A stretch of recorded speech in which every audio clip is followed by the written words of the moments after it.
Welcome everyone to Training Without Travel Webinars for Auditors, presented jointly by AuditNet and Boundless LLC. This webinar is part of the Training Without Travel series covering internal audit, and today's topic is Converging Ethics, Governance, and Culture. My name is Jim Kaplan. I'm founder and owner of AuditNet, and I will be moderating the webinar. Joining us today is Mike Brizzetti. Mike is president of Boundless LLC.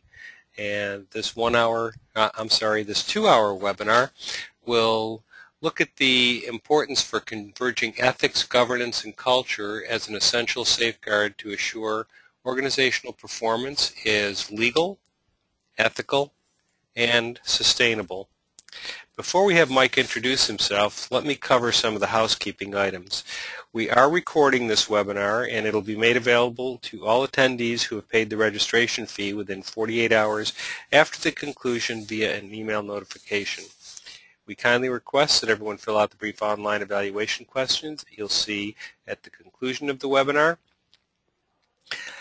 Your feedback is very valuable, so please take a minute or two to complete the survey. In addition, because the webinar qualifies for CPE credits, we will be putting up polling questions in compliance with NASBA rules. If you would like CPE credit for this webinar, you must answer the questions, and if you've not paid for attending the webinar, you must remit the registration fee to receive the CPE certificate. You will receive the CPE certificate by email within 7 to 10 business days. You will have an opportunity to both during and at the end of the webinar to ask questions. Submit your question during the presentation via the chat window, the lower right-hand box on your screen. Just type your question and press return to send it. Any question we're unable to answer during the webinar, we will answer at the end or via email directly within 48 hours. As moderator, I will be launching the polls, showing the results, and monitoring any questions. If you're having trouble with the webinar software, check to see if Java is enabled and whether you have any pop-up blockers disabled. If you're still not able to get the webinar to function, just log out and log back in again. If you can connect to the webinar in the audio portion but get kicked off at any time, just reconnect using the same steps you used at first. Let me go ahead now and have Michael introduce himself and give you a brief overview of his background and introduce the agenda for the webinar. Mike? Thanks, Jim, and welcome everyone to the third part of a 5-part series on internal audit training. My name is Mike Brizzetti, and I'm president of Boundless LLC. My background, really I've had a wide variety of perspectives, working as an auditor for a public accounting firm, working within an internal audit function in a Fortune 500 company, and then consulting really in the government sector, in the private sector, as well as the public company sector. And also, for the past couple of years, have really put a lot of my time and energy and focus into delivering training and speaking seminars. So I'm really excited to be here.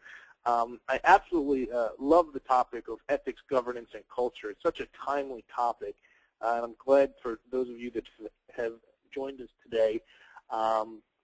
Certainly looking forward to hopefully giving you some new ideas, some frameworks on how internal audit and how you as a professional can really help your organization achieve a higher level of performance.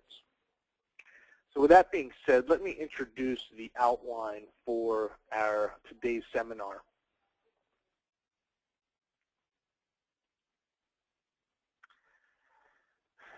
There's no doubt that the terms transparency, accountability, and risk oversight are words that we've seen emerge, particularly the last couple of years, with the amount of failures that we've seen within our capital markets, from both a corporate perspective, in some regards, a regulatory perspective.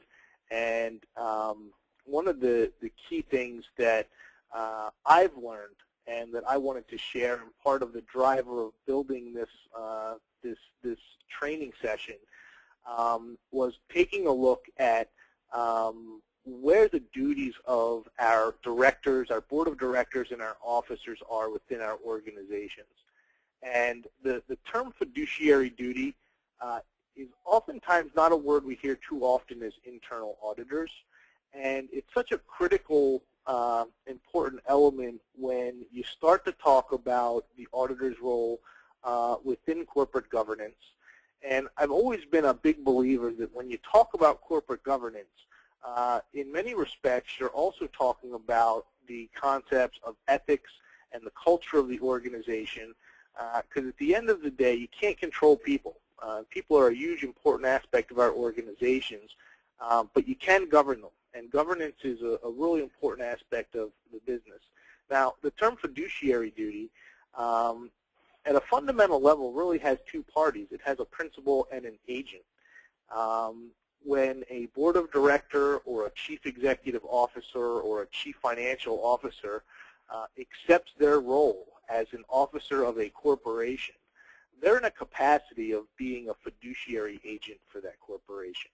So essentially that means that they have the duties of care and the duties of loyalty to make sure that that organization sustains itself and is operating within its chartered authorities to achieve its ultimate mission.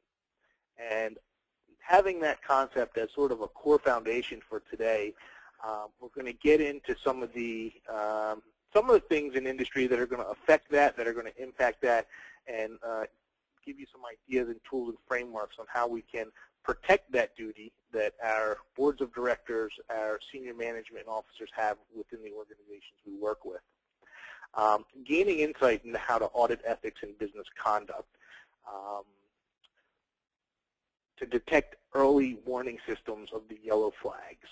When we think about fraud, we often think about the red flags of bad things that are happening in our organizations.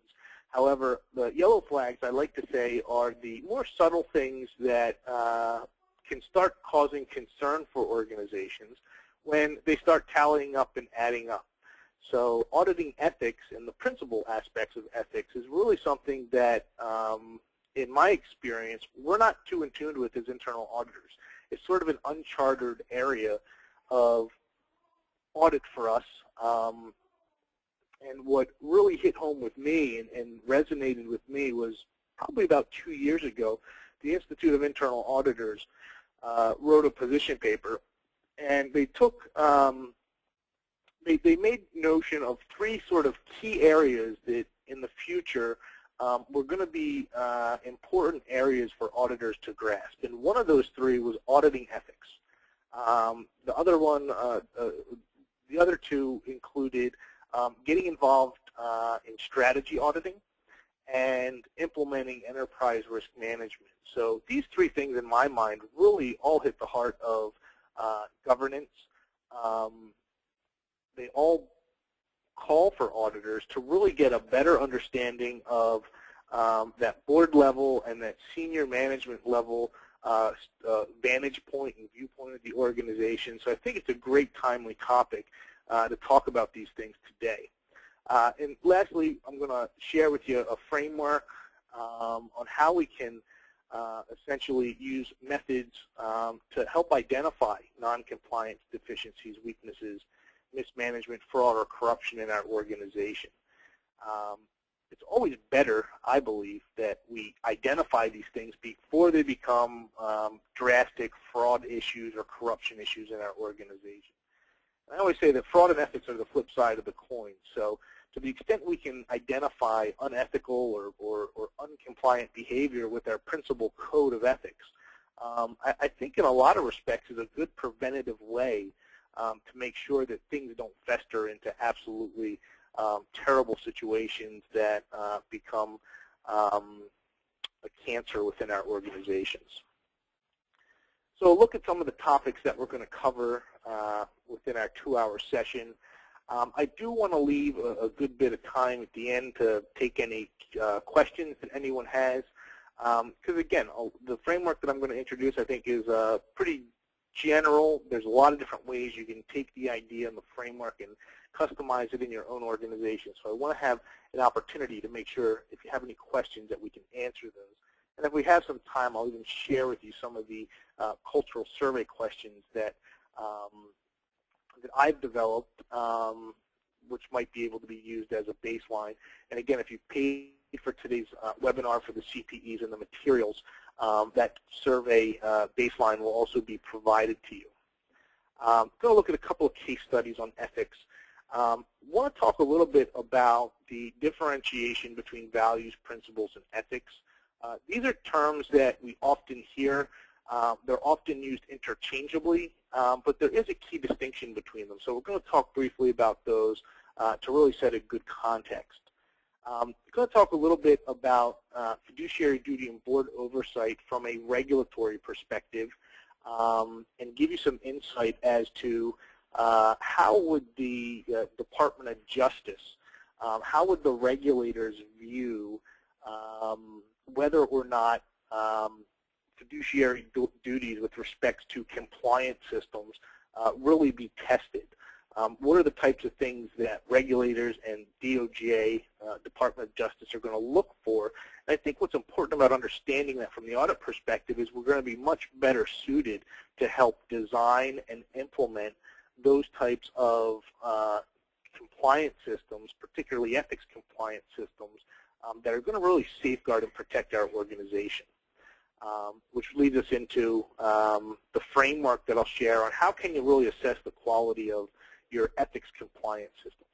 As auditors, we have a tendency to look at process as a system, and ethics compliance as a system is no different than taking a scope of looking at your purchasing through payable system to test your controls and assess its design and test its operating effectiveness. But again, this is sort of an uncharted territory for many internal auditors. So hopefully, through today's seminar, you'll really get a good sense of the importance of looking into these areas and hopefully giving you some good ideas on how to maybe incorporate this into your future audit plans.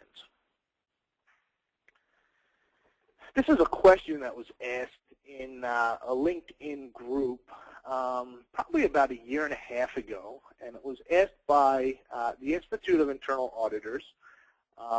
Many of you may be familiar with, but the Institute does stay pretty active in the social media world, and they have a variety of groups for Institute members. And this was the question that they asked, and I thought about that question, and this is what I have up here is the response that that I put in based on my experience. And one of the really, I think, strong beliefs that I found in for over the past probably 4 years now, having an opportunity to train internal auditors both in the classroom setting as well as online, but hearing the stories of so many internal auditors about how important culture was in their organization, and how every time there's the story of something that goes wrong, how sometimes the key or the root cause of that was always within a group or a handful of people. Probably have heard the expression, it only takes a couple of bad apples in a bunch to spoil it. And when we think of culture, we're certainly thinking of the behaviors, beliefs, and values of the organization. Now, when we look at the design of those, how should those behaviors, beliefs, and values be purported in our organization? Well, typically it's pretty easy, right? We're looking at the mission statement, the value statements of the organization. We're looking at the code of ethics or the code of conduct for the organization. And I have yet to find any organization that doesn't document a value statement or a code of ethics that doesn't sound good, right? Yet we've seen time and time again where organizations get themselves into trouble. So the design of this is often good, but the reality of culture is, well, how are those real beliefs and those real behaviors passed down throughout the organization? Now, when we think of culture in a civilization concept, you think of the generation of parent and child, but in the organizational context, I equate that, and I think a good way to look at it is to look at it in terms of the hierarchical levels within an organization. So if you have a really strong culture at your board level, a really strong tone, a really good foundation in ethics, you're going to see that permeate throughout the organization. However, you lose some in the translation process, but at the end of the day, culture is something that does transcend itself down into other generations. So I want to particularly keep us sort of thinking in terms of culture at top and culture at the middle and culture at the bottom of the organization, and have an appreciation for the fact that how the culture is at the top will eventually make itself and its way down within the lower levels of the organization. But it takes time, but that's the fundamental essence of culture. I did a neat little survey. Didn't get too many respondents on this one, but I asked the question, who wants to talk about ethics and culture? And not surprisingly, not a whole lot of people find that as an interesting subject topic to hear speakers talk upon. People like to talk about leadership and management, motivation, but ethics and culture, as you can see, didn't fare very well. Interestingly, on the flip side, and another question that I asked is, who thinks culture affects performance, particularly financial performance of an organization? And in a poll that got about 231 results, we found that almost 96% of people thought that culture affects performance. There was a lot of comments in this particular survey, and one of the important ones that I wanted to share with you all today was that someone mentioned that, well, this is absolutely true, but it can be in a good and a bad way. And I thought that was a pretty fair statement, right? So when you have a culture that, and I think a good example, and we're going to talk about some case studies and a refresher of some of the major failures that we've seen in the marketplace. But when you look at the Enrons, when you look at some of the other big bank failures, greed really played a big role in the culture of doing anything for money, anything to get the client to sign, anything to push products. Became such an important factor in certain organizations, and it did impact financial performance. In fact, financial performance looked really great. Of course, that's until things started to unravel, and in some of these big stories where blatant wrongdoing had become noted. So culture is certainly an important aspect. Auditing ethics, auditing culture. Some of the things we're going to talk about today are hopefully going to give us a better way as auditors to provide assurances on exactly what is the state of our culture and how can we manage it from that long-term governance perspective to provide value to our boards and our management.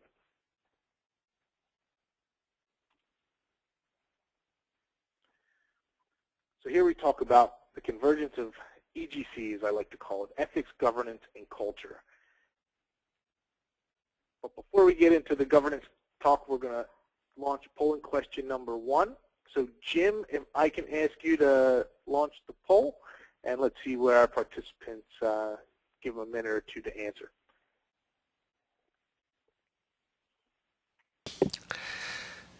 Reminder, if you have paid for today's webinar, then you will be getting CPE, but you must answer the polling questions. So the first one, what percentage of LinkedIn survey respondents thought that culture affects financial performance?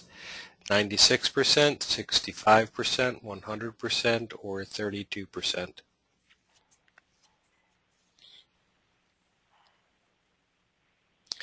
We'll leave this poll open for approximately a minute, so we're about halfway there.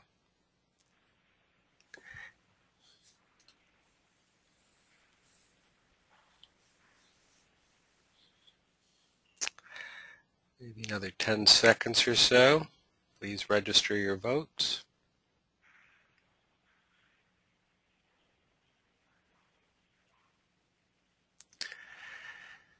And we will go ahead and we will close the poll, share the results, and it looks like the majority said 96%. Excellent. Paying attention there. Excellent. Great. Yeah, I personally found that LinkedIn is a great tool to take surveys and really get a pulse on what people and what folks are thinking. There's a variety of groups out there that, depending on the perspectives that you want, you can certainly leverage and take advantage of. Thank you, Jim, for your help there. You're welcome.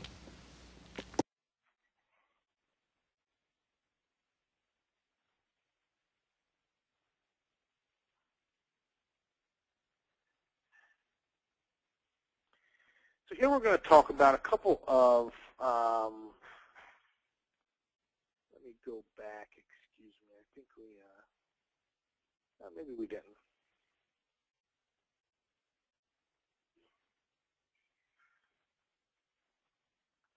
I'm going to talk about a couple of case studies. I apologize. I thought there was a slide there that may have been missing. But taking a look at a couple of the major headline stories that some of you might recall. One was with Satyam Computers. This is an Indian-based computer services company. What was interesting about this particular case is there was a $1 billion of revenue that was stated on their financial statements that essentially was non-existent. And when you peel back the layers of this particular case, what you find is the CEO at the time was being the sole contact for the auditors in communicating and providing information from the bank. So as an audit, from an audit perspective, you know, certainly looking at the source of the information that we're getting, there wasn't in the onset of this a independent source or verification of the bank documents that were coming in. And as the fraud unraveled, you know, essentially the facts purported that there was $1 billion on the financial statements that just didn't exist. That boggles my mind to how you can actually miss $1 billion for an organization. But that's why they're known as the Enron of India, so to speak. From a cultural perspective, some of the other issues that were happening sort of in parallel while the CEO was manipulating financial statements and causing these misstatements was that one of the key customers for Satyam was World Bank, and the World Bank CIO was essentially ousted because he was purchasing stock options in Satyam, and at the same time he was responsible for awarding the major contracts. So the CIO was fired. Satyam was still allowed to remain. And the last bullet point that you see here is there were also allegations and links to other types of financial wrongdoing, and this was actually at the technology level. So there was purportedly, as the computer company was contracted to build financial systems for the bank, there was allegations that they were putting in certain types of code that would take these ultra-sensitive data heists from customers. So, you know, I think this is a good example when you see how the people aspects of a culture might begin to erode, the levels of issues and control failures that you see at both the process and the technology levels become very, very real. I don't know if anyone has had an opportunity to hear Sam Antar speak. He was the CFO of Crazy Eddie's, and what reminded me of his story was sort of how I just talked about when the culture at the top is involved in wrongdoing, it sort of permeates throughout the organization. We talked about in our previous slide about how culture sort of emanates and permeates down within an organization. He really hit home on that point too. He's very candid in his speeches on the level of misstatements that were getting made at the senior management level, but he made it clear that, you know, there were frauds all throughout the organization. He was CFO of a furniture store. Everything down within the middle of the organization, from insurance claim frauds, making claims that were to get money from insurance companies, flooding their warehouse. it really hit home with him, and part of his message is when things aren't, when integrity is lacked at the top of the organization, it's so common that you see it filter down within other lower levels of the organization.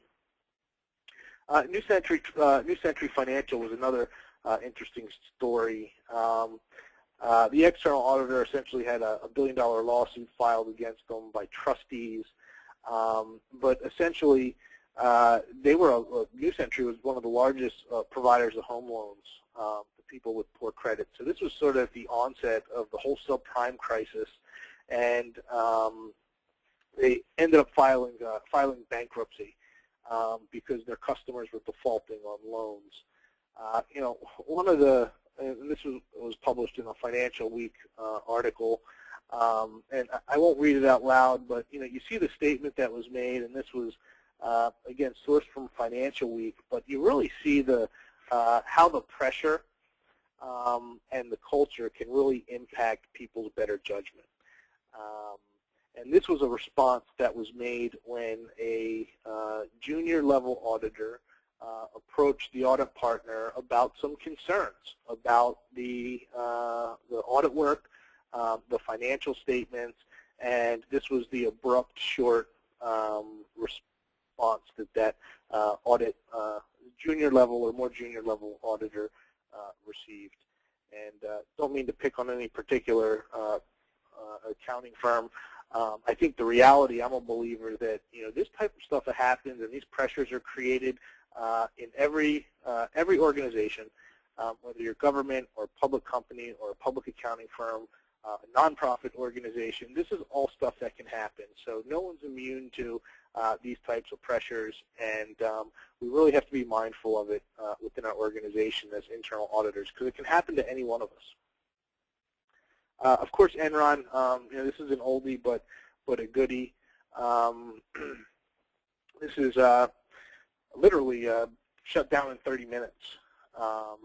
Employees had 30 minutes to get their stuff and get out of the building when the company filed bankruptcy. 4,000 people lost their jobs. The indictment for Ken Lay and Jeff Skilling was huge. They had 53 count indictment. And it included everything from financial crimes, bank frauds, making false statements to banks and auditors, securities fraud, and wire fraud.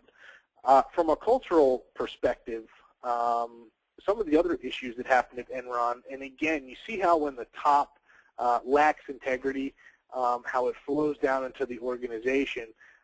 Another interesting aspect of Enron was their power trading floor. So with the onset of deregulation, what the traders were doing on the floor, now traders had a unique ability to control the volume of generators that were at any given time turned on or turned off. So in a large extent, they were able to control the supply and demand of electricity within their given region. And on the power trading floor, since they were a commission-based function, what they were doing is they were manipulating turning these generation plants on and off to skew demand so that they could spike their prices, they could sell energy at a high price and make a big commission off of it. And that was very much a pervasive culture at the trading level on the trading floors of Enron.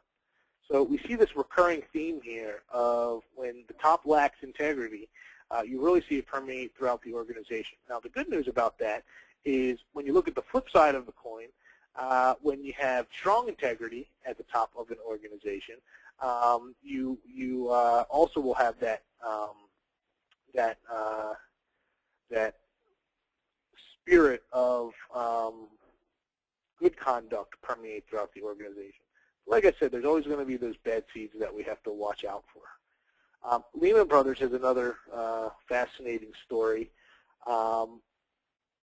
What I find really interesting about Lehman Brothers, if you remember, Dick Fold was the CEO here, was that Lehman, when the external accounting firm got called under question, and I'll take a minute, let me explain sort of the nature of the transactions that were happening within Lehman here.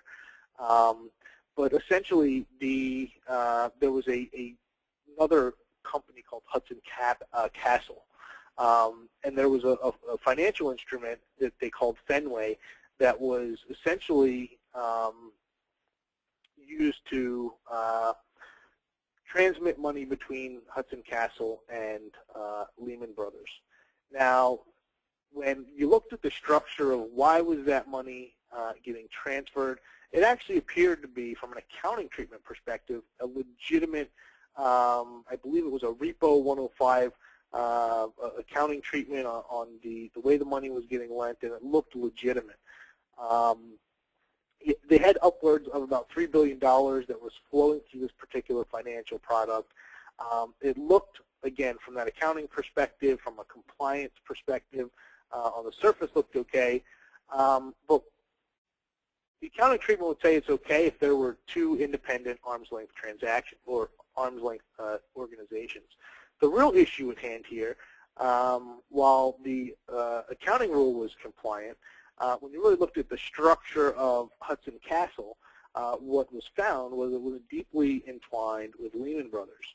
A lot of former and essentially controlled by Lehman Brothers, which no longer makes this an arm's length transaction. They owned about a quarter of the firm, and there was a tremendous amount of Lehman employees that were put into Hudson Castle. So when you look at sort of the discussion of, well, you're compliant with the accounting rule, but are you, compliant with the principle of fair dealing? And of course, when the onion got peeled back and they found how closely intertwined Lehman was with this Hudson Castle entity, it certainly called into question the integrity of the organization. And we all know how Lehman Brothers ended up. It ended up going bankrupt, and in some respects being sort of the catalyst event for other downfalls and issues within our financial markets.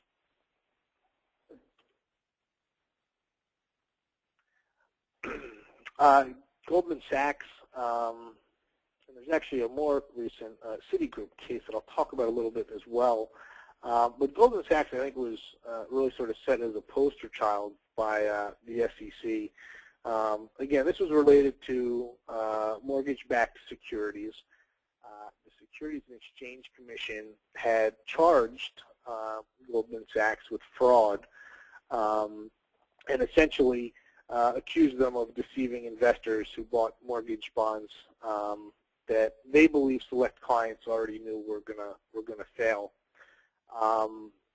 The SEC also brought charge against Fabrice Torre. He was one of the vice presidents who had purportedly helped create and sell the investment deal, which at the end of the day cost investors about $1 billion.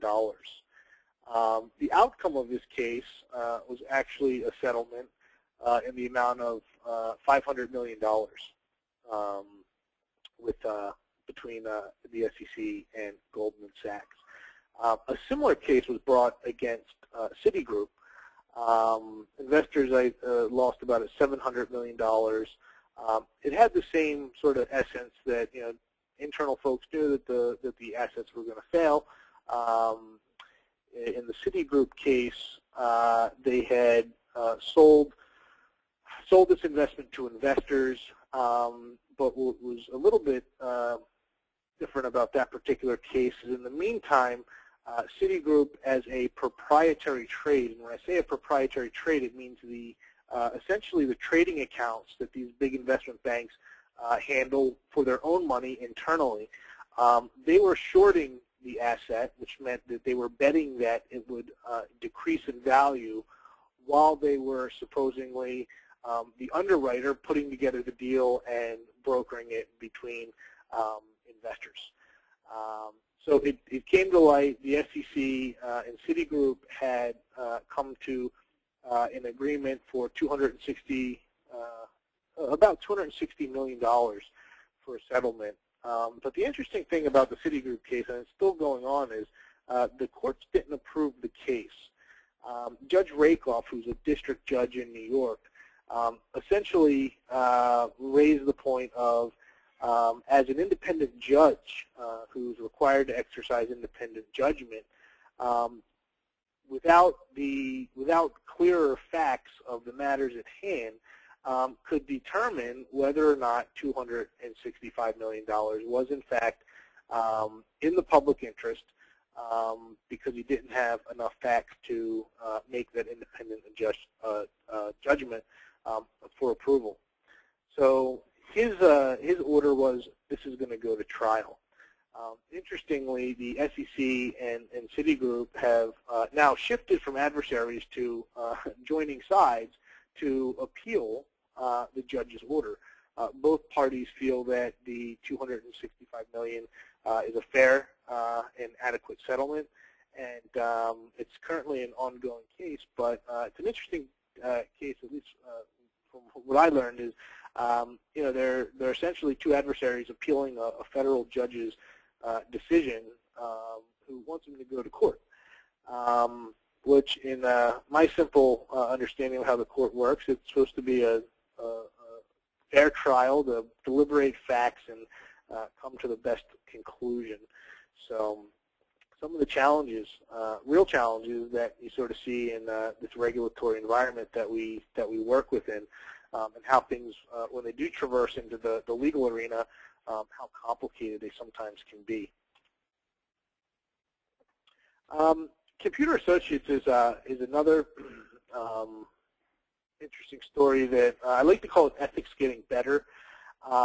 This was essentially where the existing CEO at the time, Charles Wang, had participated in a pretty big accounting fraud, about $2.2 billion. New leadership had come in and they'd executed a deferred prosecution agreement. What the deferred prosecution agreement essentially does is it provides the company the opportunity to remedy itself. So the government will essentially provide certain requirements that the organization has to do, and while they work hand in hand with the typically the Department of Justice, as well as other regulators, they hold off the prosecution, and they essentially give the new management team an opportunity to fix their own problems. And the conclusion of that was essentially where Computer Associates ended up paying about $225 million to victimized shareholders. I always like to leave on a positive note, and on the point of ethics gone right, this is, and some of you might remember this story, but there were three people at Coke that essentially tried to steal. They had a Coke trade secret, and they tried to steal, or they did steal the trade secret, and what they wanted to do is they tried to sell it to the competitor Pepsi. And I don't know how you call your competitor and offer to sell a trade secret. I don't know if there's a special line to do that. But anyway, these three people attempted to do that. And once Pepsi, recipients of that offer, heard about it, is they actually alerted Coke, and they collectively worked with the police and the authorities and put together a sting operation to catch the three people. So here we have two competitors that for every reason are trying to gain market share and improve their revenues and their profits and dig into each other's market share. But in the end, you have something that really shows that, you know what, it's in the spirit of fair dealing and ethics, really a good story that I think encourages us all that, ethics can go right. So I wanted to put a little bit of a positive spin on our talk today. Now let's get into polling question number 2. Jim, if I can ask for your assistance. Great, Mike. That was an interesting case. What high-profile scandal is widely known as the Enron of India? Computer Associates, Satyam Computer Services, New Century Computers, or Coca-Cola? Take a few moments to answer that question, and then we will continue. And I believe we have a back-to-back polling questions. Is that right, Mike? I think we do, Jim, and I don't know if that was by design or by fault, but we do have polling question 3 after this, yes. Okay. So we'll leave this open another 20 seconds or so unless we get everybody to vote.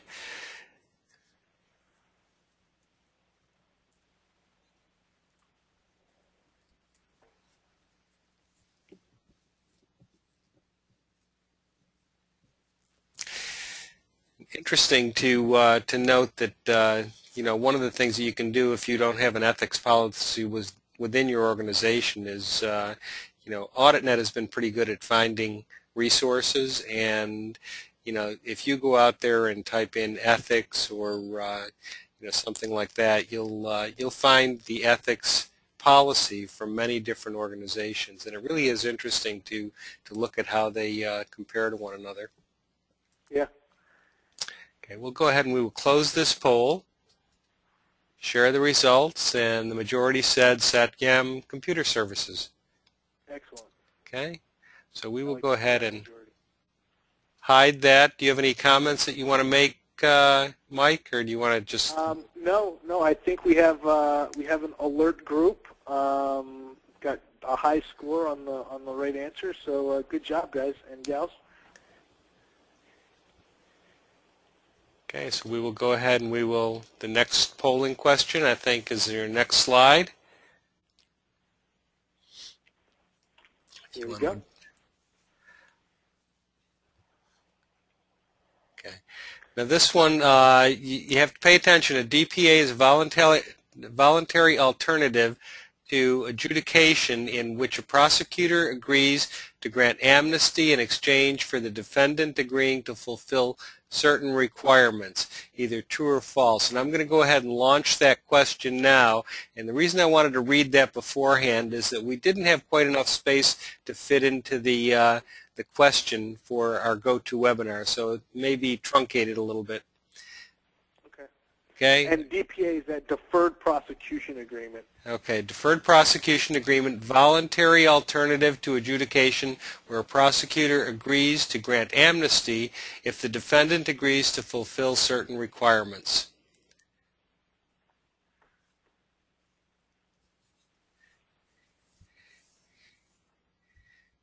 When you're shortening these questions to fill into the space, it really helps to be a Twitter user.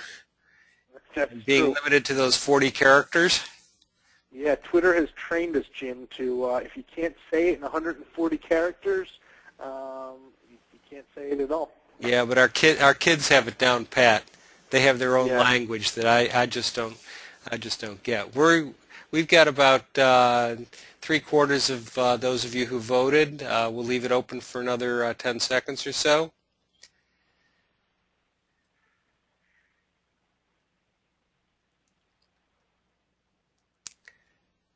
And we will go ahead and we will close the poll, share the results, and it looks like the majority said true. That's good. Okay, and I would like to just remind everybody that we have a lot of people with us today that are basically haven't gotten the handouts, or will have access to the recording or the supplemental material that Michael has put together. If you go ahead and pay after the fact and you've participated in the webinar, we can still get you all the materials. So back to you, Mike. Thanks, Jim, and great job. I know some of these concepts certainly are probably new to many of us, but it's important to understand, I think, some of the, what are the repercussions when some of these events happen, and I think being knowledgeable of some of the manners in which organizations work with regulators and the Department of Justice is certainly important, I think, to enhance their own knowledge of the outcome and the consequences for for having these types of events happen internally. getting into a little bit about, I know Jim mentioned that an AuditNet is a good resource. It's got a lot of search functionality. If you don't have a code of ethics or want to look and review your code of ethics, you can certainly do so by searching on AuditNet. But in this slide, I really wanted to distinguish and differentiate and set a context for what are principles, values, and ethics. A good way to look at principles are, these are the statements, these are the things that essentially inform our choice of values, morals, and ethics. Values are the attitude sets that influence behavior, and ethics are the standards by which behavior is evaluated for their morality, their rightness or wrongness, so to speak. I think a good way to differentiate morals and ethics is morals is an individualistic attribute. Everyone has their own personal moral fabric. When you talk about ethics, you're really talking about the collective, which is, I believe, why we use the word ethics in the organizational context. The key here in both scenarios is being able to evaluate the rightness or wrongness of behavior. So as auditors, we always like to look at criteria to the condition, right? The criteria is what we would go in and make an assessment about the condition and then come to a determination in our own judgment as to whether or not the criteria is being fulfilled. Now, a lot of the work that we've done, and it's always a lot easier when you're trying to find compliance with a rule. When you're trying to find compliance with a principle, when you're trying to find compliance or measure compliance with the principles that have defined right and wrong from the ethics perspective within our organization, this becomes a bit more of the challenge. So again, we're going to talk about some ways on looking at culture assessment and giving you some ideas and frameworks on how you can make these types of assessments as auditors within your organization. Paul Chippendale has a quote here, and I think he really put this statement together, and it really resonated with me, where he says, values motivate, morals and ethics constrain. So I think what's important about that to consider is we need to keep that that code of ethics in our own organizations as part of our decision making in everything that we do. Do we want to make money as an organization? Yes. But do we want to go out there and do it in devious, illegal ways? Well, hopefully ethics is constraining us from doing that. And when it does, I think that's a good perspective on that's what ethics and morals are intended to do. They constrain. The values motivate. Values are statements like we want to be the top premier provider of audit services. Sure, that motivates to achieve and obtain the best possible service. But again, we don't want to do that at any cost. We won't do that at any means. So that's where the ethics and the constraint comes into play, which I think is a good way to look at it.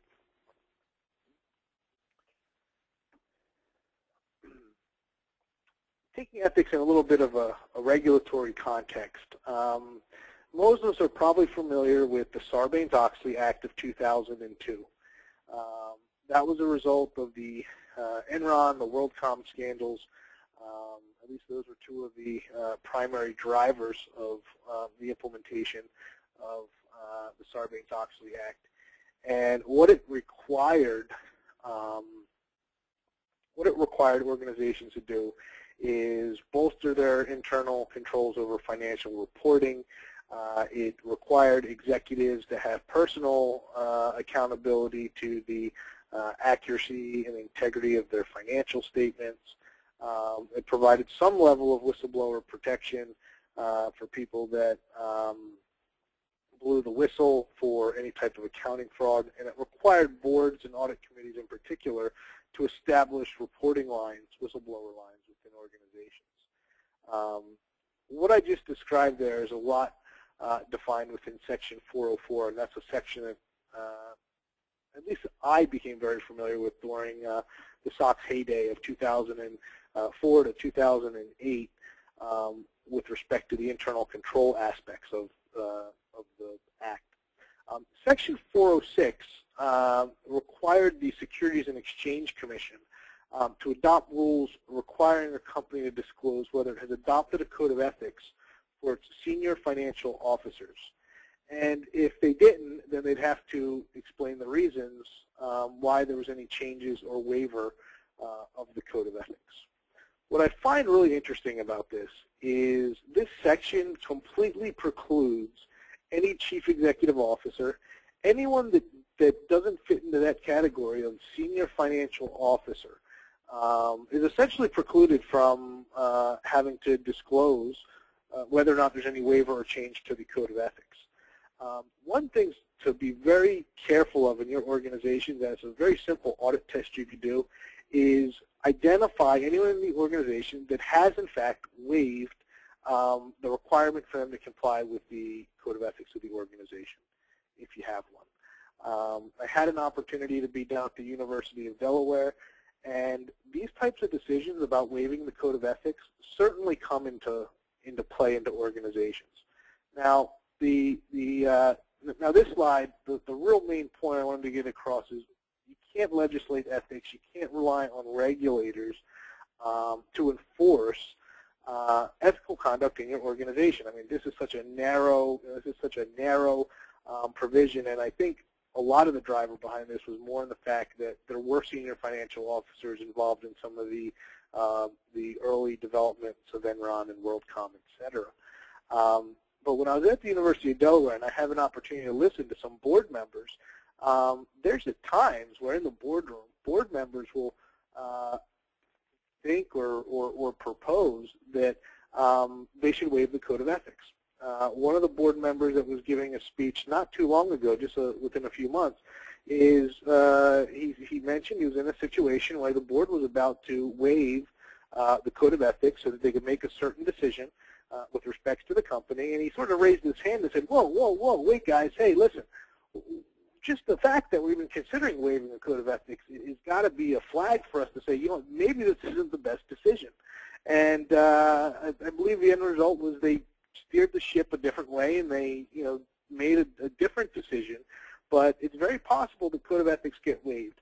So be careful of that. Certainly a risk area within the organization and something to be mindful of if you audit and you have an opportunity to get into the areas of auditing ethics and business conduct.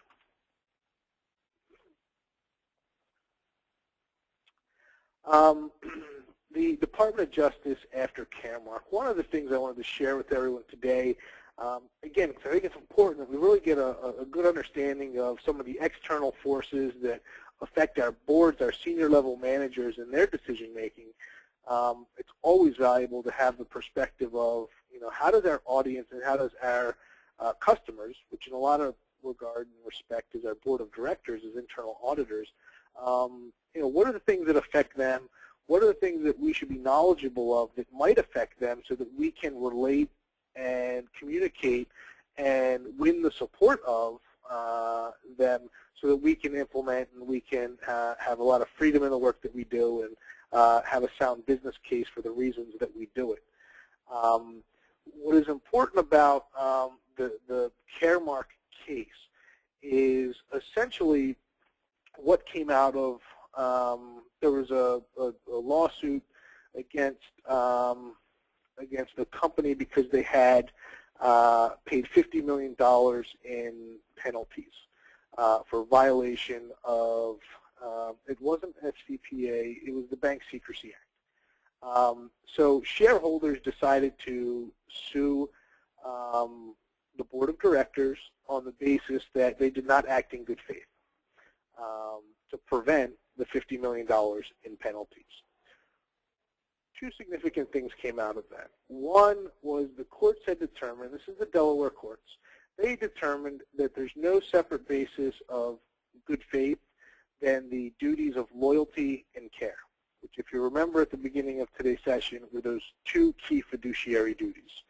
So the courts have determined that there's no responsibility of good faith other than that of the duty of care and the duty of loyalty. So The other significant thing that came out of Caremark was the McNulty memo, which was McNulty was a federal prosecutor, and the standard for which prosecutors look at lawsuits against board of directors is when assessing the adequacy of the company's compliance system to consider whether or not there's established corporate governance mechanisms that can effectively detect and prevent misconduct.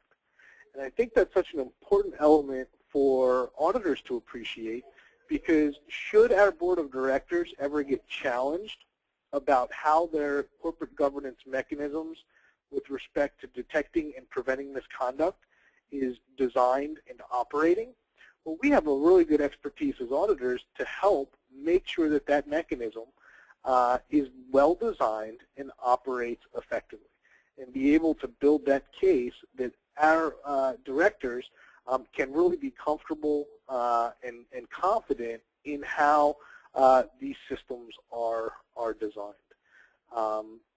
I have always found that if you've had an opportunity to speak with your chief auditor, with board members, one of the things that often always gets the attention of people is what happens in the event that someone sues the company or someone sues you as an individual board member responsible for corporate governance of the company. And when you frame it and understand this type of view on how the Department of Justice and how regulators are going to look and assess your internal systems, I think it really puts us in a good position to understand the challenges and the risks that are at the board level, but it also sets a good framework for, well, how do we detect and prevent misconduct? And is it adequate? If someone were to question it, how would we present it that we're doing it and we're doing it well? So that's the importance why I wanted to share this with you. Most auditors don't know this. I mean, I certainly discovered this just within the past couple of years, and it really, really ties a lot into the ethics and governance and culture theme that we have. So we have to be versatile in our thinking. One of my favorite quotes is from Socrates. He stated at one time, a self-aware person will act completely within their capabilities to their pinnacle, while an ignorant person will flounder and encounter difficulty. I'm a big believer that organizations act the same way. We have to be self-aware of what's happening internally, and we're going to talk about ways in which we can do that after polling question number 4. So Jim, if I can turn things back to you. Okay, I will go ahead and launch polling question number 4. According to Paul Chippendale, what motivate, ethics constrain? What motivates and what do ethics constrain?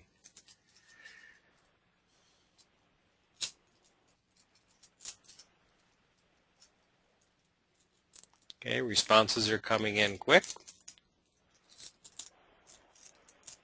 Again, we will leave this poll open for approximately 1 minute.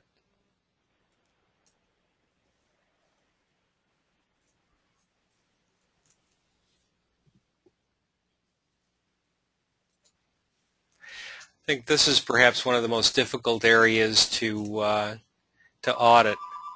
Soft controls, excuse me. Yeah, absolutely.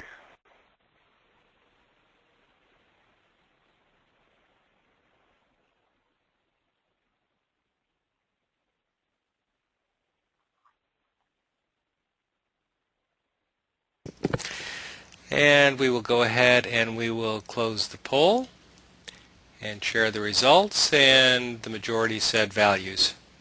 Great. Okay. Right. Values motivate, ethics constrain. Remember, principles inform our choices of values, ethics, and morals. Good. Terrific.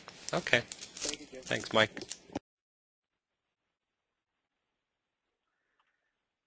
I'm going to talk a little bit about governance and how closely it's related to ethics within our organization.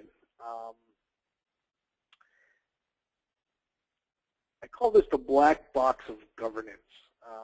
You know, we're very much at a time where governance is certainly a discussion topic that's happening in the regulatory regime, amongst boards of directors themselves.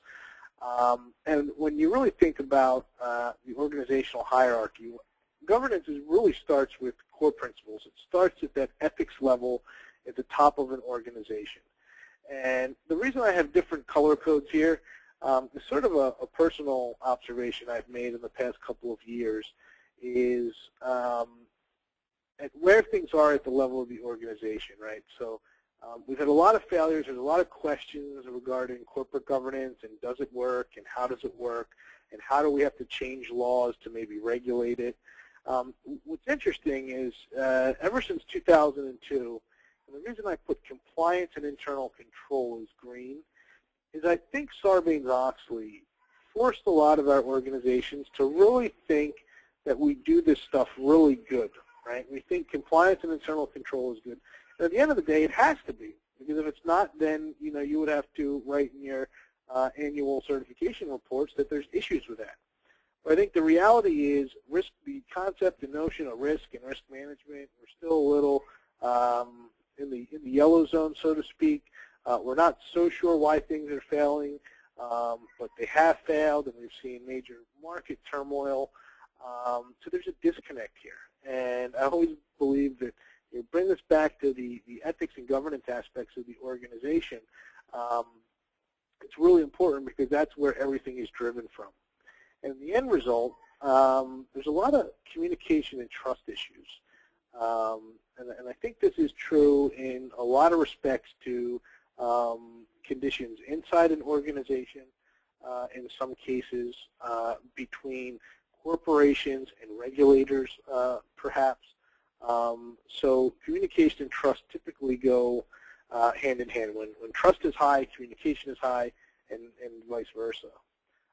But the real fundamental question, and this slide is intended to sort of get us into, you know, how do you really converge ethics, governance, and culture? How can you measure and how can you assess these things?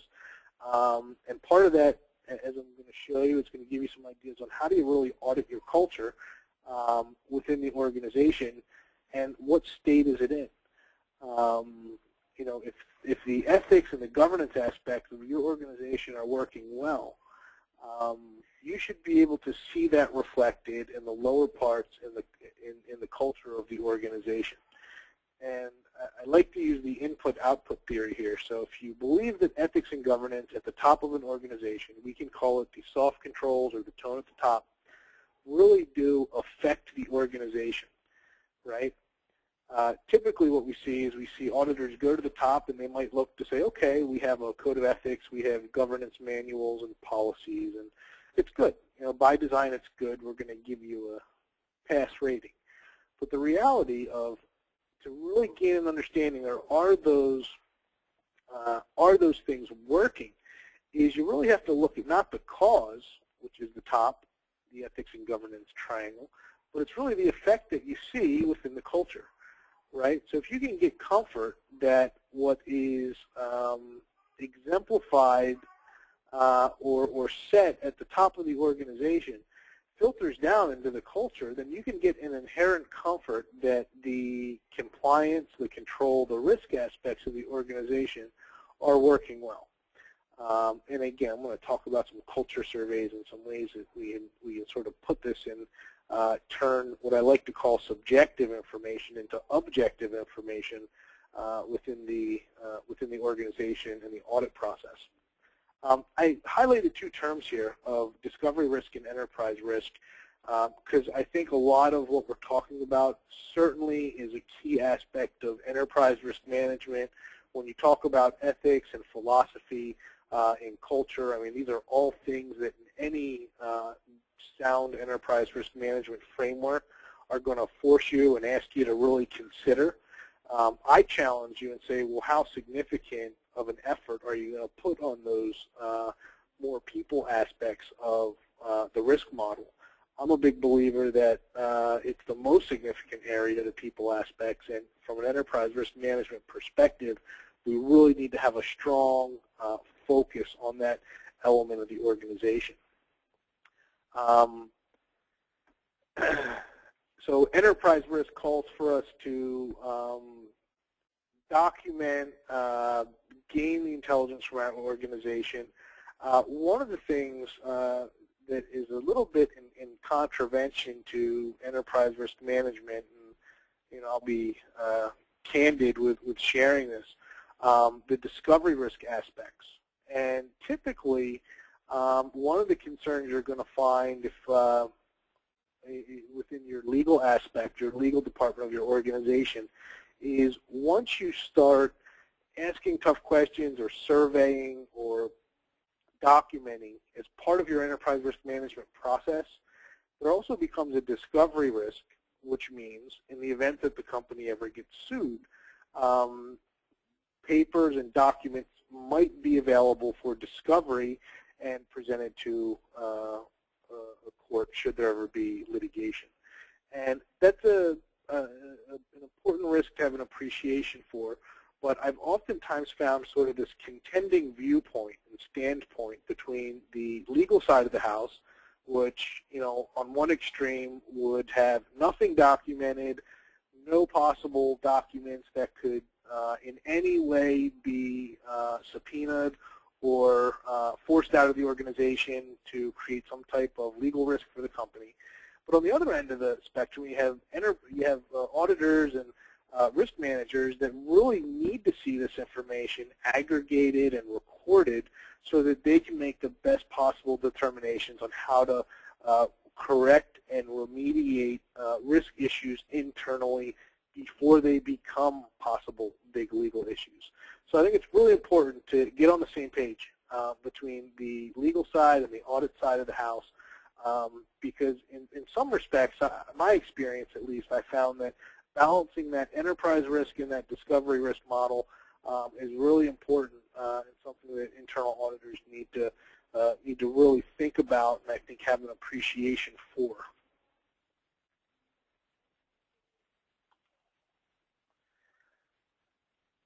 Go to our next slide. Here we are. And here I sort of wanted to highlight a couple of the governance challenges that we have in a little bit more of a succinct way. And this is going to lead us into talking a little bit more about culture and how we can actually gain assurances around these areas from a cultural perspective. No practical way to continually monitor the soft controls that shape cultural norms and risk appetites. We've heard terms like tone at the top and soft controls, and early on in my audit career, to me, like auditing these things were always things like looking at a policy manual, asking maybe a handful of people on some of the soft control aspects of the company. And invariably it was always the same story. Everything's good, everything's good, everything's good.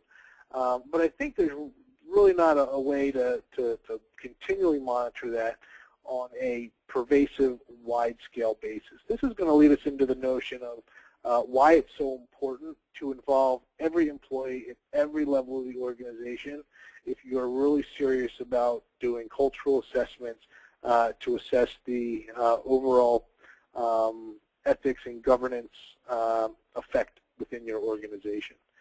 Limited foresight into cultural risk. This is important from the perspective that cultural risk really manifests misconduct and fraud. And it's always better to detect misconduct before it actually reaches to a level where it becomes a major fraud that becomes a significant legal issue for the organization. So by putting on or by looking at methods to monitor culture through surveys and being able to get that real-time employee input is so important to keep and have a better foresight into where are the emerging issues in the organization. It's always better to detect them before they, again, manifest themselves into possible frauds. Another big challenge with governance is the disclosure, speed, and flow of risk information. I think in every major failure that we've seen in the marketplace, probably, in most cases anyway, came to a point of not having the right information in the right hands at the right time. I can think of even the Toyota recall where there was a faulty part in their brakes. Someone knew about that faulty part well before they had manufactured and produced and shipped a whole fleet of cars that had to get recalled. During the crisis where these financial derivatives were getting sold and they were created a lot of trouble in the marketplace, at some point, people that were mathematically inclined and could understand these derivatives and these instruments, knew that some of these things were going to create issues. The real problem became in how is that information communicated, who's it communicated to, and how quickly can that information get communicated. And the reality is sometimes, and you can have the best audit shop in the world, if you're solely relying on audit reports, which could take 4 weeks to 16 weeks to issue sometimes, that might be too long. So again, this notion of leveraging your employees, periodically surveying them to gather data, to elevate this risk information is something that can be a potential solution to some of these governance challenges. Accountability and culpability. Some of the practical, I think, challenges that auditors have and will have is convincing their management on why they need to start looking into auditing ethics and looking at some of the more strategic enterprise risk and governance aspects of the organization. Case law suggests that not knowing and ignorance is a defensible claim. If any of you followed the Lehman Brothers failure, when Dick Fold was getting sued personally after the bankruptcy, the courts essentially, while people were trying to sue Lehman Brothers, and at the time it wasn't bankrupt, but as he was testifying, he made the claim that he was, for the major transactions that made Lehman Brothers fail, is that Dick Fold's attorney essentially asserted that Mr. Fold was not aware of those transactions. He did not negotiate them, nor did he approve them. And at first, he didn't have any personal liability to the shareholders that were suing Lehman Brothers. But as you know, Lehman Brothers ultimately failed. And I believe the final number was, I think like $500 million was what Dick Fold had made in his last several years at Lehman. But since the bankruptcy did legally come to closure, there are other shareholders, institutional investors that I know have placed lawsuits against against Dick Fold. But essentially, it's a little concerning that sometimes not knowing is that defensible claim that people are taking. And the other thing is that 95% of lawsuits are settled or dismissed. So the actual chance of any lawsuit happening where things actually enter into a formal public record, generally that's only happening 5% of the time. So you can see how lawsuits are sometimes used as a lever to reach some type of settlement and financial restitution for the parties involved.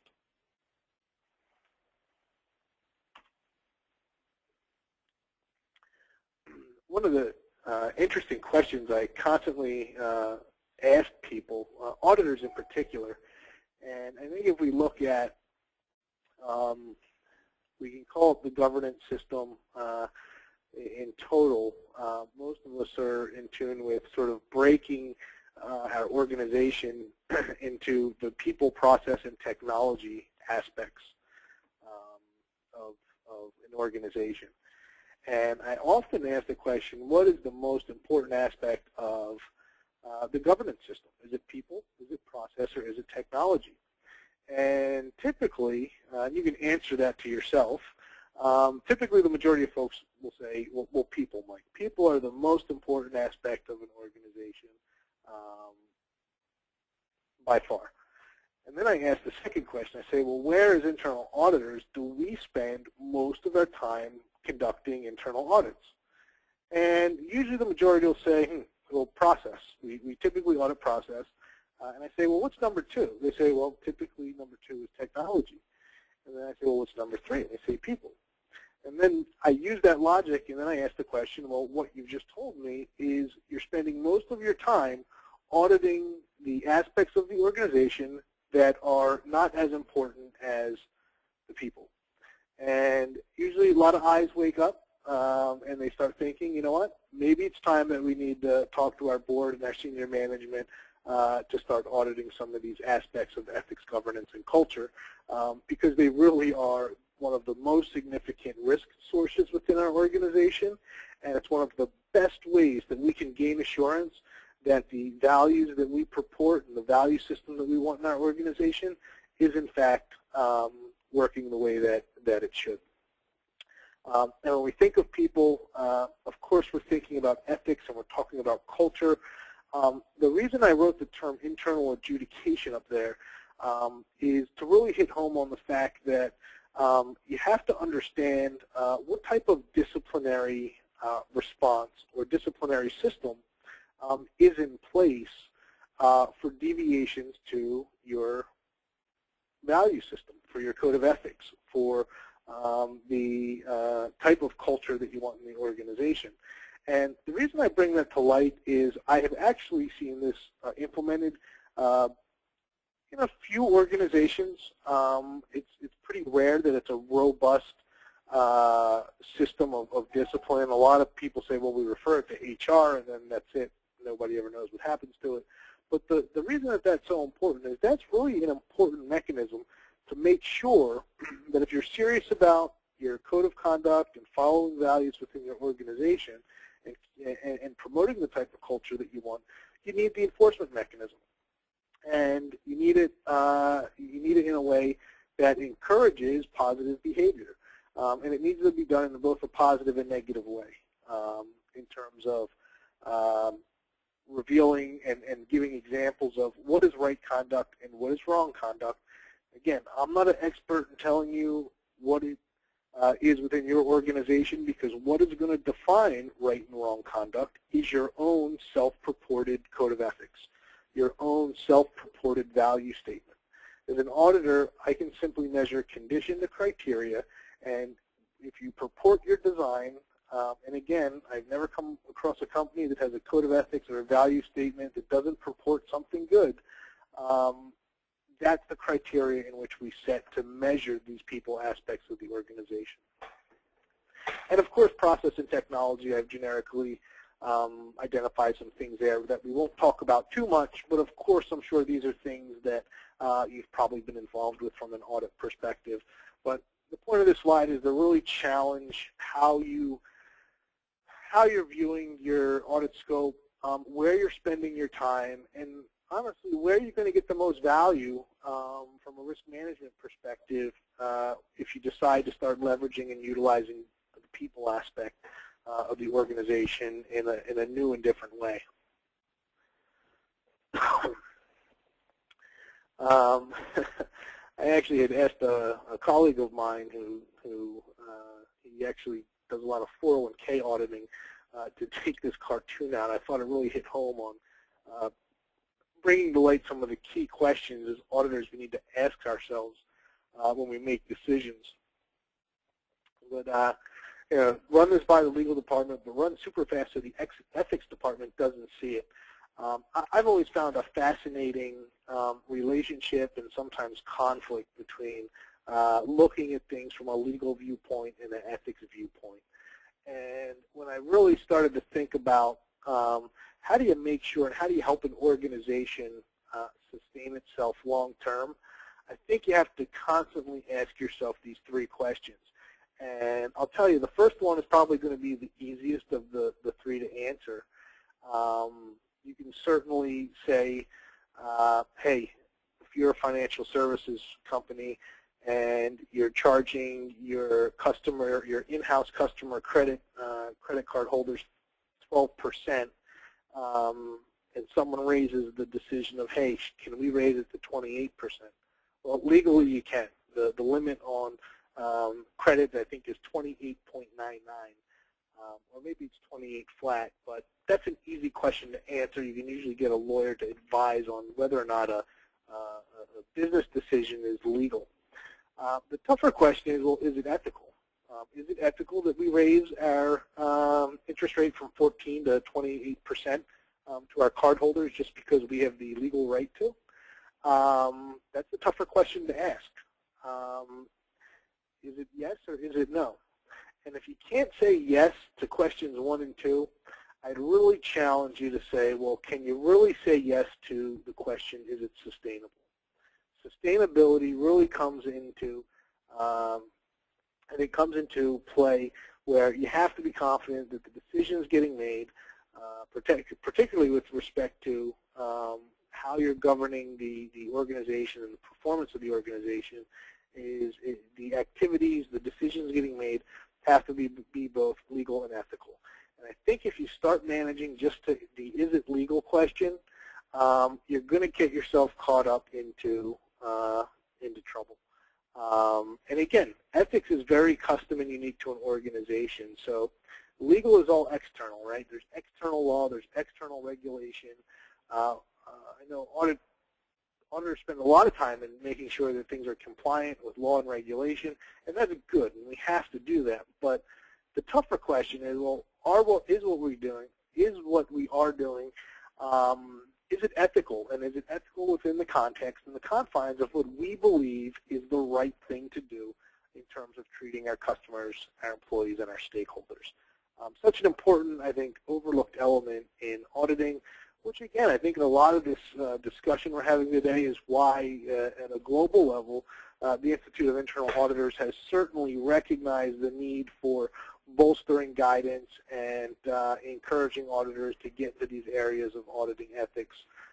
Because as Jim said, this is a challenging thing to do. And it's something that we have to leave to our organizations. Why do we have to leave it within the context of our organization? It's not the business of the court systems to get into the ethics affairs of our business. It's not the regulator's responsibility to get into the ethical affairs of our business. It's really up to our own organizations. And I'm a big fan to say, you know what, mean what you say and say what you mean. And in your organization, if you purport it, well, the auditor has a duty to make sure that that is, in fact, what the organization is doing internally. When I was down in Delaware, and the University of Delaware has become a bit of a center. They do have a center. It's called the Weinberg Center for Corporate Governance. So being local in Philadelphia, I have a good opportunity and a lot of access to attend a lot of their programs. That's where I had mentioned earlier I had an opportunity to listen to some board members of public companies. They often invite judges to their roundtable discussions. And what was interesting with one of the judge perspectives is he made it very clear that the courts don't want to get involved in the ethical issues of your corporation. What they will get involved with is they will look and judge the quality of the design and the operation of how the ethics compliant system in your organization functions. So they're not going to purport the criteria, but they are going to look at how it's designed and whether or not it's functioning properly. So that ethical judgment is something that is certainly needs to be on the forefront of our minds. Managing to the law and just the regulation. I had a CEO tell me once that the law is the lowest rung on the ethics ladder. I thought that was an interesting analogy. But it is important that while we have to be respectful of law and regulation, we also have to look at that that higher standard within our own organizations. One of the things I wanted to draw out here, and I think it's pretty fascinating when you think about, at least in the U.S., we have this notion of innocent until proven guilty. However, the verdict system in the U.S. court system is considered to be not guilty or guilty. And a key thing about that is to always remember that not guilty doesn't mean innocent. So you can certainly, manage yourself to that legal limit. But you really have to question yourselves, again, in terms of, are the decisions and are the activities of our business ethical? And again, if they're not, you really have to challenge yourself and say, well, is this something that's going to be sustainable? So a little bit of I think, a different viewpoint there for you to think about. As you can see, I'm a pretty big fan on going out on LinkedIn and trying to collect data points, really to give me better perspective. Certainly, when we talk about ethics, governance, and culture, these are things that are very unique to all of our organizations. I don't have all the answers, but it's always good to leverage our networks and validate certain notions and concepts. And as you can see here, I had submitted a survey asking the question, is it possible to be legally innocent but morally guilty? And the majority of respondents of 126 voted yes. Again, really hitting home on the importance of ethics within our organizations. Some of the highlighted differences between that ethical judgment system and that legal judgment system. And I've seen a lot of organizations fall into I would call it the trap of just trying to be compliant with law and regulation. So when you look at how the law is judged, or legal judgment system, as I'll call it, you're measured to law and regulation. So this is true when you're talking about FCPA or bank secrecy or Sarbanes-Oxley. It's externally influenced and judged or adjudicated, as I've written down there. If there's ever an issue where you're challenged by legal authorities or external regulators or even potential shareholders or customers, the odds are there's not going to be a whole lot of transparency into the outcome in light of the fact that 95% of things that do go through the legal system are typically settled. There's never a public record that becomes available. The penalties that you're going to incur are certainly external. There may be damages as well to think about. And there's no immunity. I wrote that really meaning that if someone sues you, you're at the mercy of the authority of the court. Let's turn the coin and look at the ethical side of things. You're still managing issues and problems internally before they become external legal issues. What is the better thing to measure to? Well, you're going to measure it to your core values, your code of ethics, your internal policy perhaps. When I talked about that internal adjudication process, this is where I'm really hitting on, do you have a disciplinary process? Or are you turning your head? Are you ignoring these types of things? It's important to think about where these judgments are made from the ethics perspective. It's a great opportunity in the fact that you can internally control and adjudicate. And again, when I use the word adjudicate, it just indicates a judgment system. It's how you're disciplining and coming to conclusion about, excuse me, about the rightness or wrongness of behavior in your organization. You have the right internally to keep things 100% transparent. As auditors, we're very familiar with this concept because we like to find data and facts that are three things, right? Relevant, reliable, and sufficient in order to form our own judgments and opinions. And we can do that by having the full and unfettered access to information internal in our organization. The fourth bullet point, listen, people could possibly do wrong things in our organization, and the reality is if it's not a lawsuit that's coming externally, the organization has the right to listen to people, seek out restitution, maybe get them help, and deal with the problem in-house on their own. A really important aspect of having that controlling that disciplinary process internally rather than having some external force punish and perhaps bring damages to the organizations from the external perspective. And immunity and conscience, so meaning as a organization, if you're managing and disciplining internally on your own, you don't necessarily run the risk of having public records and external parties involved. You're nipping it in the bud. You're taking action early on, which is a good thing. 4 key words I wanted to talk about: ethics, culture, governance, and lastly, integrity. And we covered most of these. When we think of ethics, right, the rightness or wrongness of certain behavior, a good way to look at it, or a different way to look at it with the same meaning, is that this becomes our rules of conduct. It's recognized within our own particular group or a culture. So ethics, it applies to civilizations, but it also applies to organizations as a group. So simple definition, hopefully it resonates well. I'm going to look at the culture definition. You've seen that already, but just wanted to put it and frame it into a little bit of a context. And when you see the governance definition, this is a combination of processes and structures to essentially monitor activities of the organization towards the achievement of its objectives. So hopefully you can really see the relevance of how ethics and culture really play into the organization's own ability to achieve its own objectives. And at the end, integrity speaks to exactly the point of judging the quality of a system in terms of its ability to achieve its own goals.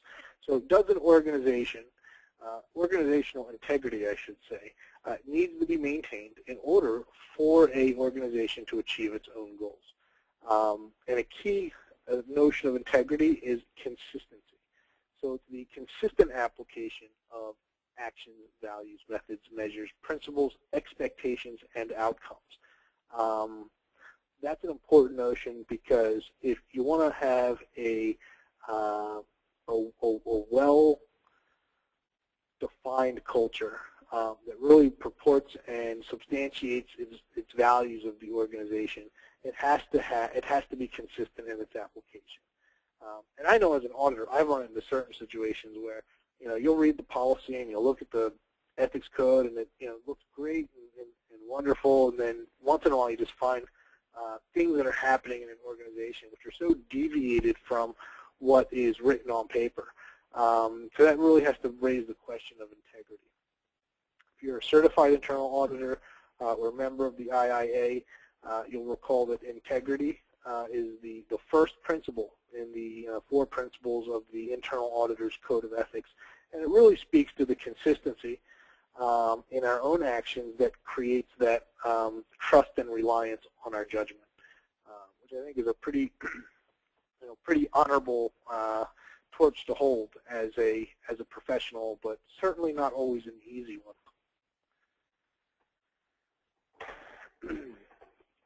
Let's talk a little bit about the cultural aspects of organizations, and in some respects, some things to be wary and some things to look for.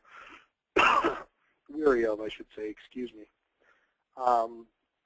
Things that I like to call cultural undertones, things that are a little bit more negative in nature when you find or get a sense of complacency and laziness within the organization, people that are satisfied with a status quo, things such as loose controls, or things that are or actions that are not consistent with the internal controls that are in place, having insatiable risk appetite for risk. What immediately comes to my mind are those traders on the Enron floor that would absolutely do anything to make a commission at any expense, no matter what the risks were. Short-term decision-making at the expense of long-term decision-making, or long-term benefit sustainability, as I say it there. This really hits at the heart of, and I think we saw a lot of this during the financial crisis, is having an appreciation for how are decisions getting made, and are they at the expense of the long-term benefit of the organization. As soon as we talk about governance, and we speak to ethics, governance, and culture during today's webinar, but governance is the long-term horizon. When you think of governance, I always say you got to look at that 3, 5, 10-year horizon to really help you validate whether or not the decisions you make today are really leading towards that long-term benefit. Autocratic and self-focused cultures, internal politics, and power struggles. These are all real things that you might encounter and see in your organization. Not a very strong cultural tone. Certainly undermines empowerment of individuals in different perspectives. And then on the overtone side, you can sort of see the more positive things of the flip side of the coin, so to speak, where you have a strong cultural work ethic that challenges assumptions. What's good about challenging assumptions is as soon as you find that culture that you have a group of or a workforce that is only charged with being told what to do. Even sometimes internal audit departments encounter this, where they really have no flexibility in being independent in terms of selection of the risk areas that they pursue and investigate and assess. Having that culture of just being told what to do and not being able to challenge assumptions or really exercise your independent discretion and judgment can be dangerous. So you really want to have an environment where you can challenge assumptions and that work ethic is strong, and people are truly looking to provide the best services for their customers and their stakeholders. Having strong controls, having a thoughtful risk appetite. Listen, risk is inevitable in business. We have to take risk to make money. We have to take risk to be sustainable. We have to have a thoughtful risk appetite. Risk is not necessarily a bad thing. If risk is insatiable or there's a high risk appetite, it can become a detriment to our organization. But business, by definition, is risk-taking. So risk-taking is a good thing. We just have to be thoughtful on how our organizations are taking those risks and making sure that we have tight controls in place. Again, all reflective of a strong cultural overtone. Having balanced decision-making, so really having an appreciation for both the short-term and long-term benefits of the organization. We need to make these decisions in tandem with each other. There was a lot of criticism about executives over the past couple of years in terms of getting these big bonuses, even though their companies weren't doing well or ended up not doing well. And really hits home on the fact of you got to look at both that short and long term. And lastly, looking at that team-centered environment, really having the opportunity to have a team focus, conscientious employees, and a balance of power where people aren't afraid to get questioned and challenged for the betterment of the organization at whole. And Jim, if I can turn things over to you for polling question number 5. Definitely. Sounds like you need a glass of water there, Mike. Yes, and I'm going to get one while you administer the poll, Jim. Thanks. A lot of talking. Okay. Here's polling question number 5. We're going to go ahead and launch that. The consistency of actions, values, methods, measures, principles, expectations, and outcomes best describes integrity, character, ethics, or culture. Please take a moment to answer that question if you would. Give Mike a chance to take a breather. He's been pretty much talking nonstop for the last hour and a half, hour and 40 minutes. And he is going to leave some time for questions, so if you do have questions, please feel free to submit them via the chat box. I'll take a look and monitor those questions, and Mike will be able to answer them for you. Mike had mentioned before the Weinberg Center. The URL for that is site.udel for University of Delaware .edu/WCCG. I'll go ahead and I will send that to all of you so you can take a look at that, check it out.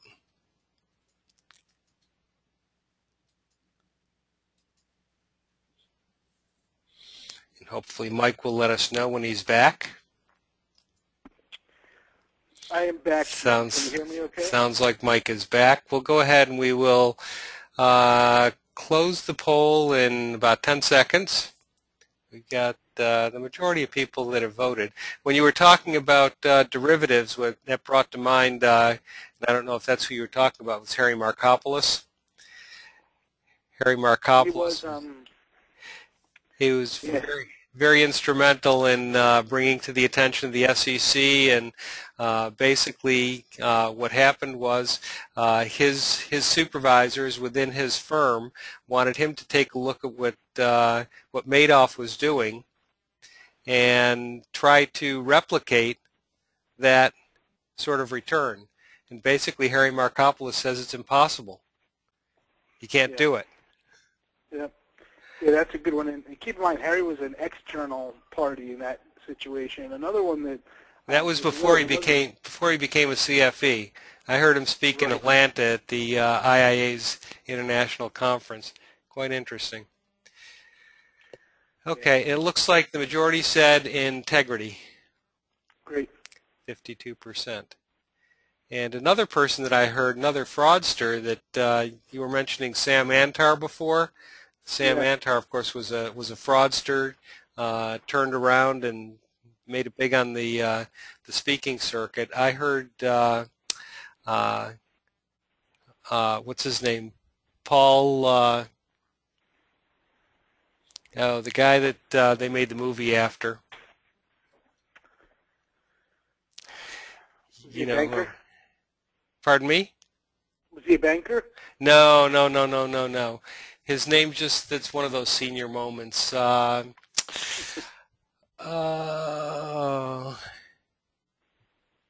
it'll come to me before we're done. We'll go ahead and we'll hide the results. Let you go ahead. We have left some time for questions, so I'll remember his name and I'll pop in at some point. Sounds good.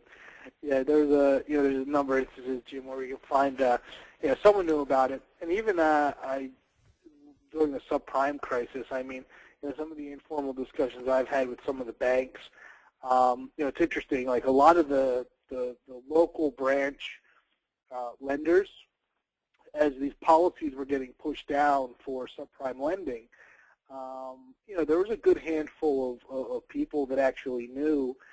Just from a practical perspective, like, wow, we're giving loans to people that really shouldn't have them. And, I always question, were the right systems and mechanisms in place to elevate that risk information on a more real-time level so that people can, organizations could address it. And, in some cases that wasn't necessarily the case.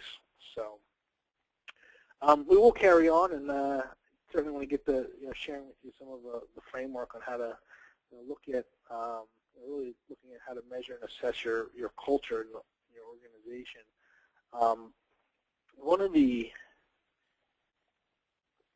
key principles of the National Association of Corporate Directors, they've come up with, as board directors, 10 agreed upon principles, they call them.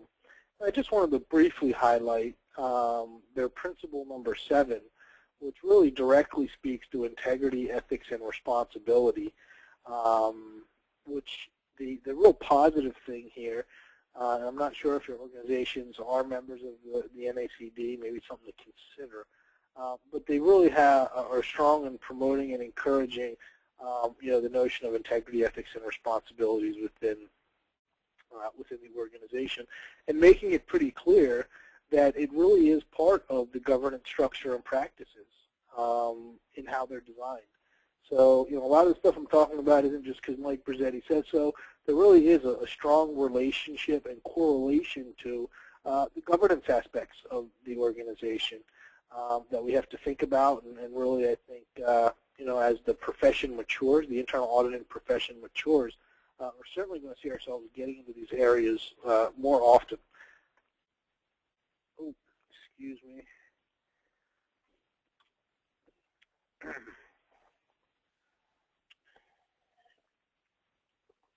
Barbara Hackman Franklin, she's the chairperson of the National Association of Corporate Directors, and this is one of the quotes that I referenced right out of a comment letter to the SEC during the SEC's comment period when Dodd-Frank rulemaking was happening. A strong corporate culture is one of the best tools for combating fraud. I absolutely believe this. I think a strong corporate culture is one of the best tools to even prevent or at least detect and deter misconduct, which is keeping track of the, let's say, less severe behavioral aspects of wrongdoing than fraud. But again, at every point of fraud, at one point started with some type of unethical behavior or mild misconduct. So the question is, where do you really want to keep your eyes peeled, just for the fraud, or looking at the earlier warning signs of misconduct and deviation from your code of ethics, from your standards of your corporate culture? The rating scale you see here, and this is really where I want to introduce sort of the the framework for how to think about measuring culture.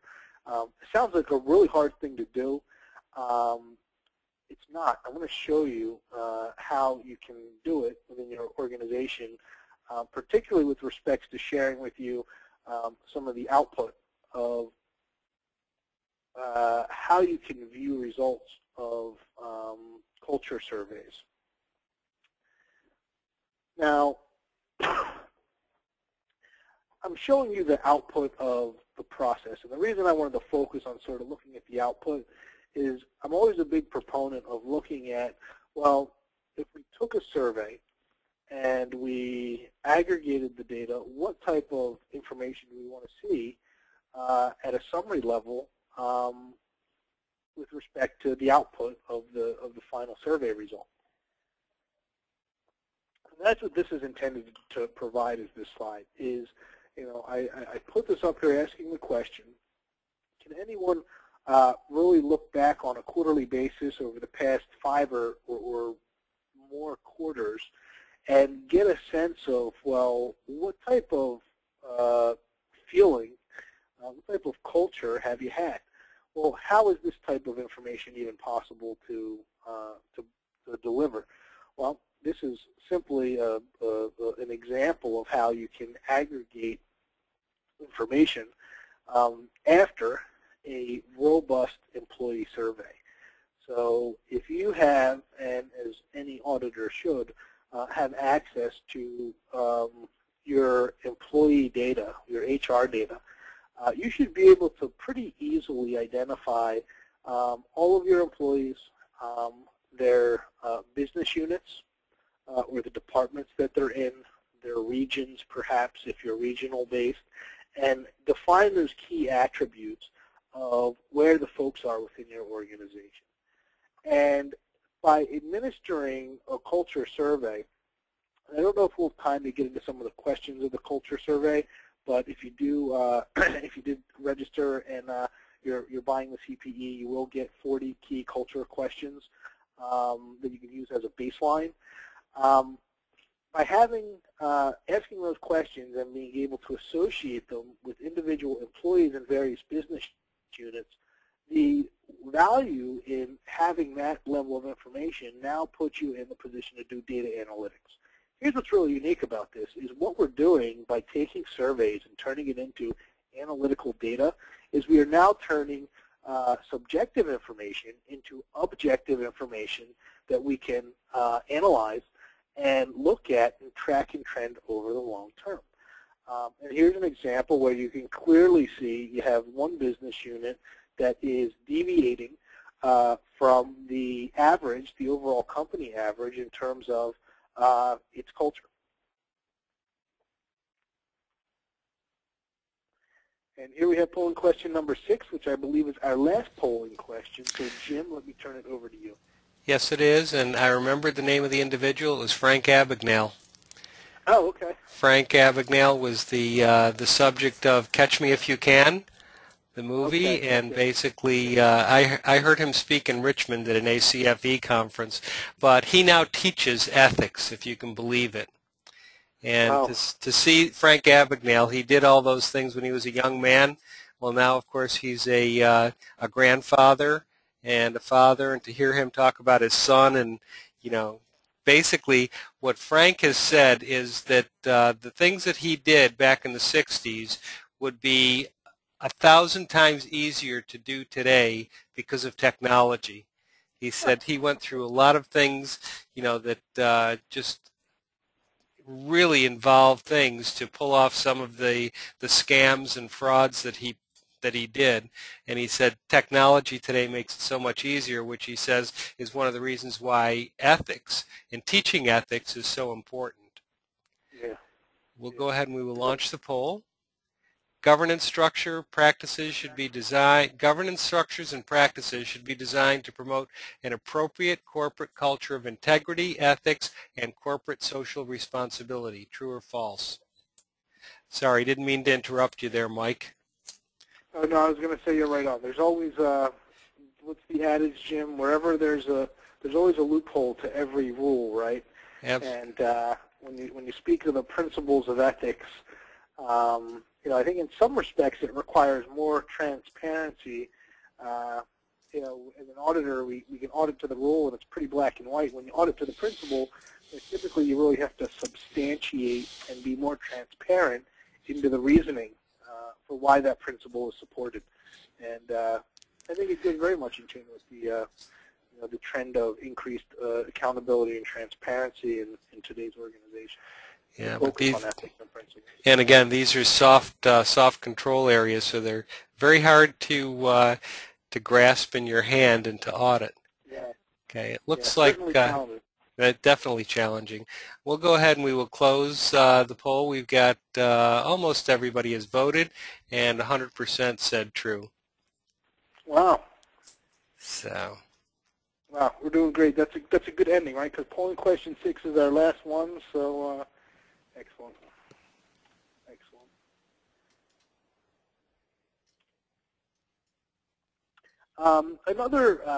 Another dashboard view. So making the assumption that you have the opportunity to survey, to delineate your employee information. You have to do a robust survey throughout your organization. This is really now a step down from that very high-level culture trend that you saw, and it's all just sample data. But in this particular culture survey, what you do is you have 5 business units that are part of this organization, and the survey itself is actually broken down into 8 categories. Now, for any organization, these categories might be different. Again, if you've purchased this in the culture survey that Jim's going to share as a product and a baseline that I've developed with a joint venture partner, but it will give you a baseline and some ideas on how you might categorize your own custom survey and ask questions. But in this example, it really focuses on these 8 core areas: ethics and governance, risk management, etc. Now, by looking at this information, you know, and you look at your total composite rating or your summary rating, you know, what you can immediately detect is, well, business unit 3 might be a unit in trouble. This type of information, and when you really think about it from a technology perspective, the technology aspects of how to aggregate and collect this data, it's not that challenging. What is going to be more challenging is going to be getting your organization to adopt these notions and really doing a full-scale assessment so that you can really dive in and understand what the culture is like in your organization and getting the type of participation that you need. But as you can see, you know, clearly Business Unit 3 would warrant further investigation. You could even, if you structure your data right and your survey right, have the ability to dynamically drill down. So if you drill down into Business Unit 3, take a deep look at your management, high level, your senior management, as well as your management level. So when you break it down, and again, you aggregate the data, and this is all data analytics. This isn't really hard stuff to do if you set it up properly, but have the ability to actually pinpoint certain positions and titles that might be the true cause of potential issues. In this case, as you look at the data, this would, in my opinion, warrant taking a deeper investigation into human resource and operational processes that are under these two management individuals.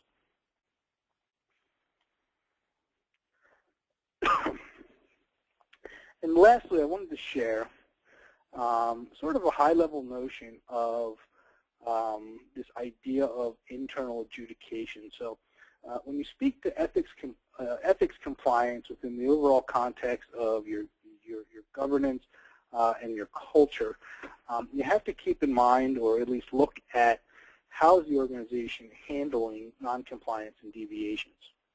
And some of the practices that I've seen, I don't necessarily always agree with, is things maybe get farmed out to HR right away. Sometimes they get farmed out to legal counsel right away. And internal audit doesn't have a very good purview or insight into some of these areas where an organization disciplines its folks. I think from an internal audit perspective, we certainly need access to this information and to assess disciplinary action. On this slide, I really want to get you to think about what type of issues are you disciplining against. And I think we have to look at those in certainly different contexts and make sure we have the right people making the judgments as to whether or not there truly is deviation to the criteria that's being used. The tougher question is, what criteria are you actually using to make a disciplinary decision? A good example is you might get something through a whistleblower line. Are you measuring if that person is in violation of federal law? Or are you measuring to see whether or not that person is in violation of the corporation's code of conduct? And there's going to be a different result depending on how you answer that question. I've always been a big proponent that the best thing to do to determine whether or not any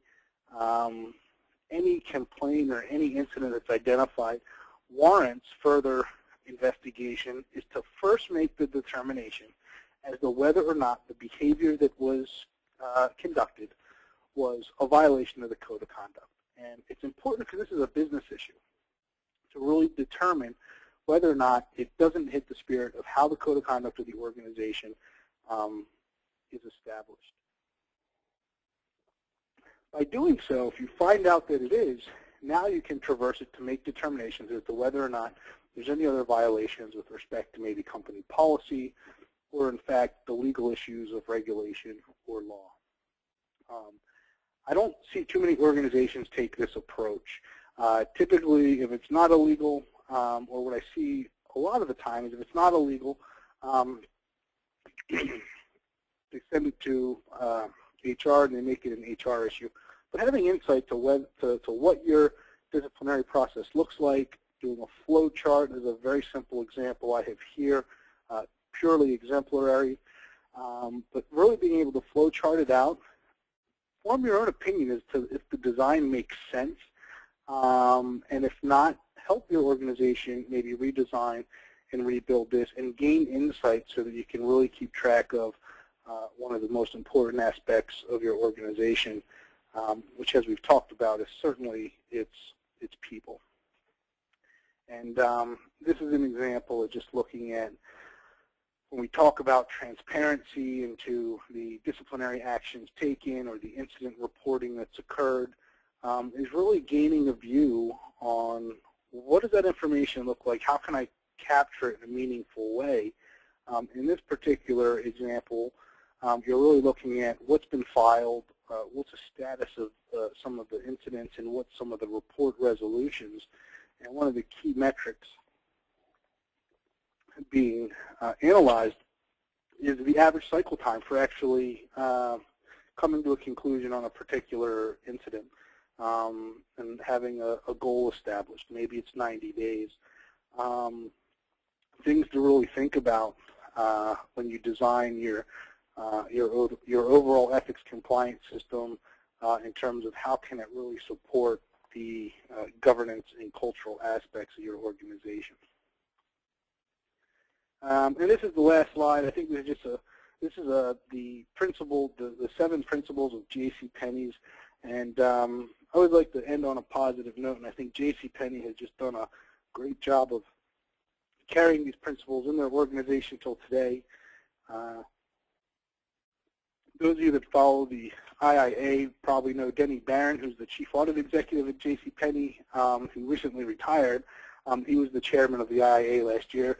But I think it's a good example of how principles can really stay with an organization. Here we have an example of an organization that's over 100 years old, built on a strong principled foundation, and it really, to this day, still carries out those principles in its daily activities, which I think is a good place for all of our organizations to be.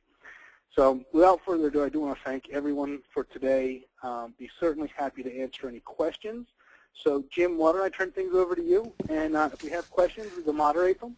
Otherwise, maybe take questions offline. Thank you very much, Mike. I don't see where any questions have come in, so I assume that everybody's trying to absorb all the information that you've shared with them today. I just wanted to thank you for putting on this presentation, and I thank everyone for joining us today. This has been great. I did send out a chat message to everybody regarding the Weinberg Center and providing you with the URL for that. There's also other resources that we do have available on AuditNet, and of course Mike is going to be sharing those survey questions, and those of you that have paid for today's webinar will be receiving that. It's going to take us a couple of days to get the recording up, so it'll probably be the beginning of next week, but I just wanted to thank everybody and just reiterate the purpose of our Training Without Travel webinars is to provide you with high-quality, low-cost online alternative training solutions covering timely topics with value-added resources and tools that you can use in your job. We bring the world's best subject matter experts directly to your desktop with timely information. And I think the new model that we're experimenting with here in terms of allowing people to register to view the webinars is proving quite popular. So I think we're going to be continuing that with other AuditNet webinars, and hope that you'll join us. The next webinar in this series, the final 2 webinars in Mike's series, is covering the IIA standards, and those will be coming up next week. Correct, Mike? Yep. Not next week, the following week, Jim. The week after, okay. Yeah. Well, we'll be sending you out information for those. And again, if you do have any questions, please feel free to send them to either Mike or myself. And again, we wanted to thank you for joining us today, and we wish you all a good day and have a great weekend. Thank you.